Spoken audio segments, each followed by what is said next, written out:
আসসালামু আলাইকুম রহমতুল্লাহি ওয়া বারাকাতুহু। শেখ মিজানুর রহমান আল আজহারি পরিচালিত হাসানা ফাউন্ডেশন কর্তৃক আয়োজিত কোরআন অলিম্পিয়াড।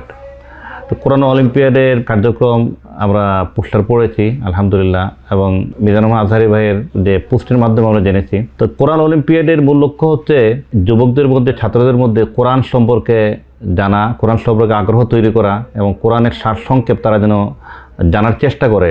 এই ধরনের একটি উদ্দেশ্য থেকেই মূলত কোরআন অলিম্পিয়াড শুরু হয়েছে। আর সামনে যেহেতু রমজান মাস, শাহরু রমাদান আল্লাযী উনজিলা ফিহিল কোরআন হুদাল লিন-নাস ওয়া বায়িনাতিন মিনাল হুদা ওয়াল ফুরকান। তো রমজান মাসকে বলা হয় যে কোরআনের বসন্তকাল।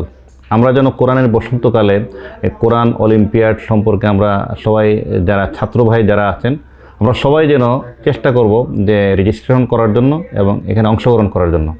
আল্লাহ রাব্বুল আলামিন সবাইকে তৌফিক দান করুন, আমিন।